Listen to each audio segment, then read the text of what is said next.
इसमें नौकरी तो कई करोड़ थी ना। तो आप अरे मुझे बताओ ना भाई साहब, मनमोहन सिंह सरकार को बहुजन समाज पार्टी ने 10 साल तक समर्थन दिया, 40 सांसदों का, राज्यसभा के सांसद और लोग सांसद, लगभग 40 सांसदों का समाज पर मनमोहन सिंह सरकार को समर्थन दिया। क्या दिया बदले में बताओ मुझे? बैकलॉग पूरा नहीं, सुनो ना। राजस्थान में अरे भाई साहब, मैं बात करूं, बैकलॉग पूरा करवा लेते, रिजर्वेशन में प्रमोशन का बिल पास करवा लेते, निजी क्षेत्र में आरक्षण करवा लेते, अपने 4 मंत्री बना लेते, 4 चेयरमैन बना लेते। अरे कुछ तो ले लेते, कुछ तो लेते। अगर ममता बनर्जी समर्थन देती है तो वो मंत्री बनवाती है। ममता बनर्जी अगर कुछ देती है तो वो अपना बदले में कुछ ले लेती है। अन्य पार्टी कुछ देती है तो कुछ ना कुछ लेती है। लेकिन जिस प्रकार से तुम कह रहे हो, मैं कह रहा हूं कि कांग्रेस थी तो इस देश के अंदर मध्यम वर्ग तैयार हुआ। आज 50,000 60,000 पेंशन लोग ले रहे हैं। और ये जो कह रहे हैं ना कि कांग्रेस बहुत खराब थी और ये बहुत खराब थी, और जैसे तुमने कहा कि मैं हरिजन बनने जा रहा हूं, पहली बात तो मैं कह रहा हूं कि मैं बाबा साहब डॉक्टर अम्बेडकर का बिगड़ा हुआ चला हूं, ओरिजिनल।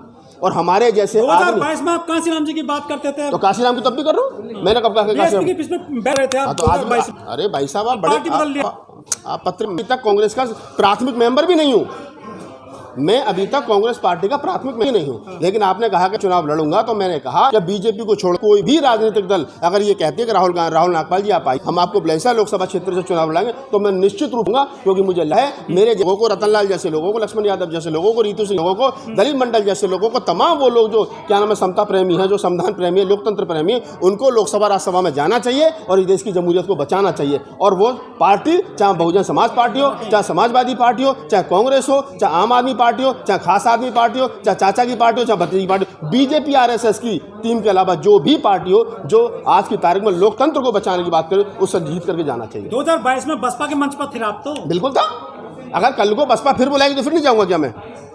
अगर मुझे बताओ, अरे मैं क्यों पलटू राम होता? मैं विचारधारा के साथ खड़ा हूं। अगर बहुजन समाज पार्टी इस देश की जमहूरियत को बचाने का काम कर रही है और वो करेगी, करती है इन फ्यूचर। मिशन आप बाबा साहब का, काशीराम जी का मिशन भूल गए? अच्छा, क्या था काशीराम साहब का मिशन? बताओ मुझे, आप बताओ। चलो मैं भूल गया, मुझे सामाजिक परिवर्तन। तो ये सामाजिक परिवर्तन, ये राहुल गांधी जिसका बाप प्रधानमंत्री रहा हो, जिसका नाना प्रधानमंत्री रहा हो, जिसकी दादी प्रधानमंत्री हो, जिसकी माँ को 2-2 बार प्रधानमंत्री की कुर्सी थाली में परोस करके दी गई हो, और वो आदमी हाफ बाजू की शर्ट पहन करके रोड पर घूम रहा है और कह रहा है कि युवाओं को न्याय मिलना चाहिए, किसानों को न्याय मिलना चाहिए, भागीदारी होनी चाहिए। और वो कह रहा है कि बताओ इस देश के जो सचिव उनमें दलित कितने हैं, पिछड़े कितने हैं, वो पिछड़ों की बात करें, बहुजन समाज की बात करें। तो ये काशीराम का मिशन नहीं है, ये अम्बेडकर का मिशन नहीं है, ये जगजीवन राम का मिशन नहीं है, ये फूले अम्बेडकर ये आंदोलन नहीं है, या वो आंदोलन है जो लोग 10 बाई 10 के कमरे में बैठ करके ट्यूटर खेल करके कह रहे हैं प्रधानमंत्री बनेंगे, वो आंदोलन है।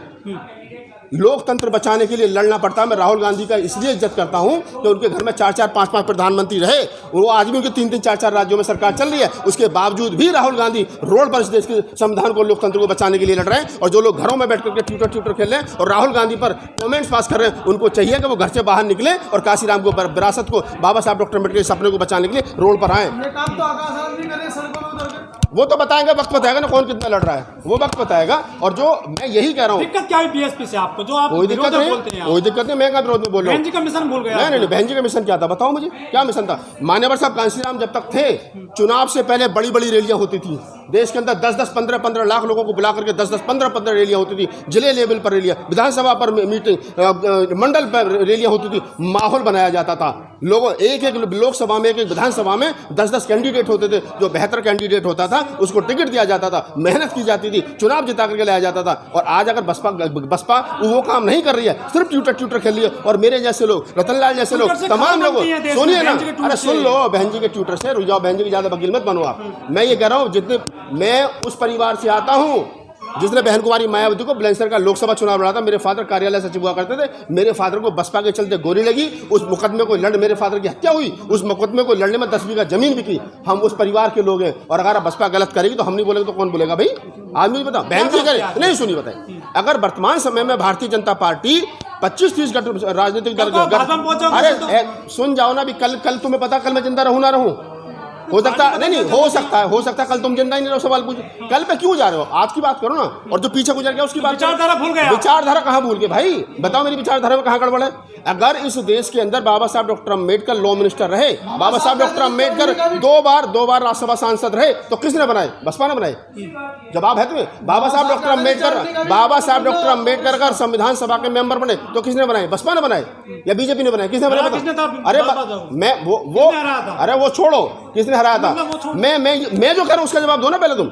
मैं ये कह रहा हूँ कि बाबा साहब डॉक्टर अम्बेडकर को अगर राज्यसभा सांसद 2 बार बनाया, उनको क्या नाम है लॉ मिनिस्टर बनाया, उनको क्या नाम है संविधान सभा का मेंबर बनाया और उसके बाद में ड्राफ्टिंग कमेटी का अध्यक्ष बनाया, तो किसने बनाया? बीजेपी ने, बसपा ने बनाया, आरएसएस बनाया।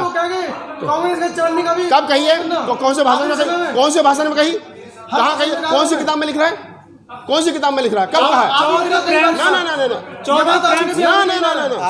ना सुन लो ना। बाबा साहब डॉक्टर अम्बेडकर की बहुत सारी बातें ऐसी हैं जो बाबा साहब डॉक्टर अम्बेडकर ने कभी कही नहीं, उनके मुंह में जबरदस्ती डाल करके उनके पुतले में कहवाई जा रही है। बाबा साहब डॉक्टर अम्बेडकर ने ये बात कही थी कि कांग्रेस के कभी चबन्नी के मेंबर मत बनना। कब वो राजनीतिक प्रतिद्वंदी थे कांग्रेस के साथ में। अगर बाबू जगजीवन राम को काशीराम साहब ने कहा कि जगजीवन राम तो गद्दार है और क्या हमें कांग्रेस का दलाल है, तो क्या कांग्रेस के दलाल थे बाबू जगजीवन राम? अगर बाबू जगजीवन राम नहीं होते तो उस दलित समाज में मध्यम वर्ग तैयार नहीं होता, लोगों को नौकरियां नहीं मिलती। राजनीति में जब लोग आपस में होते हैं तो बहुत सारी बातें कही जाती हैं, बहुत सारी बातें सुनी जाती हैं। जिस बीजेपी को पानी पी करके बहन जी गालियां देती थी, उसी बीजेपी के समर्थन से 3 बार प्रधान मुख्यमंत्री बनी नहीं बनी? बताओ आप मुझे। उसी बीजेपी के समर्थन से रामजी गौतम को राज्यसभा सांसद बनाया नहीं बनाया? बताओ मुझे, आप जवाब दो। रामजी गौतम को किसके आधार पर राज्यसभा सांसद बनाया? किसने वोट दिया? बीजेपी ने वोट दिया ना। अगर आज की तारीख में आकाश आनंद को 22 सिक्योरिटी मिल रही है तो किसने दी है? बीजेपी ने दिए नहीं दिए? तो उसी बीजेपी के लिए बहन जी ने जाकर के गुजरात में वोट मांगे थे नहीं मांगे थे नरेंद्र मोदी के लिए? है किसी के पास में जवाब? नहीं है ना। हम लोग ऊपर से हवा में बात करते हैं। बाबा साहब डॉक्टर अम्बेडकर ने कब कौन सी कहाँ किस बात कही थी, वो 50-60 साल पुराना समय था।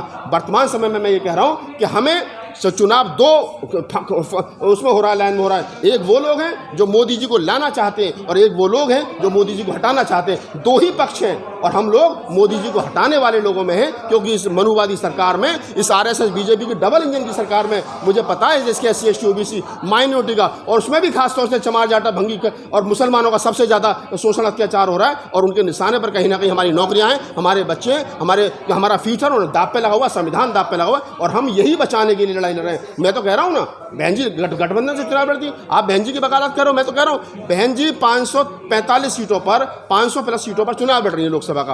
आप मुझे बताओ, वो जहां जहां वोट काटेंगी या जो भी बात होगी, किसको फायदा होगा? बीजेपी को फायदा होगा ना। वोट काटेंगे बहन, और क्या होगा? बाकी लोग क्या कर रहे हैं? ये वोट काट रहे हैं। अच्छा, चुनाव लड़ना गलत है? नहीं, चुनाव लड़ना अच्छी बात है, लेकिन चुनाव लड़के किसको फायदा पहुंचाना चाहते हैं? जिस समय पर बीजेपी 28-27 सीटों के साथ में चुनाव लड़ रही है, उसकी अकेले की हिम्मत ना हो, कांग्रेस की हिम्मत ना हो, तुम अकेले चुनाव लड़ क्या करोगे? बताओ मुझे, क्या करोगे अकेले चुनाव? सरकार ने बनी अकेले क्या 2007 से? अरे अब की बात करो यार। मेरा दादा क्या नाम है, शेर से लड़ा, क्या हुआ? मर गया। उसकी बहादुरी किससे गाँव में? मतलब बहन जी वोट काटेंगे? अरे मैं, तुम तो मुझे लग रहा पत्रकार छोड़ के बहन जी से कहो कि सीमा कुशवाहा बीजेपी में चली गई, सीमा कुशवाहा बीजेपी में चली गई, आप पत्रकार छोड़ करके प्रवक्ता रहो। बहन कुमार, जब बहन जी 40 सांसदों का समर्थन कांग्रेस को दे सकती हैं और कह सकते हैं कि हम धर्म क्या नाम है निरपेक्ष देश चाहते हैं, और क्या नाम है ऐसी जो धार्मिक पार्टियां हैं जो एक धर्म विशेष को बढ़ाती हैं, हम उनको रोकने के लिए कांग्रेस को समर्थन दे रहे हैं। तो अगर मैं वही बात बहन जी के मिशन को आगे बढ़ा रहा हूं तो इसमें तुम्हारे पेट में क्यों मरोड़ हो रही है? तुम्हारे पेट में क्यों दर्द है? घर चलाने के फाके पड़ रहे, चुनाव कैसे लड़ोगे? वो तुम उसकी टेंशन तुम मत लो। अंतानी जी के पास में 5-6 प्लॉट है, 1-2 के बिकवा देंगे, सब लड़ लेंगे, कोई दिक्कत नहीं। पहले तुम टिकट दिलवाओ, ठीक है? धन्यवाद।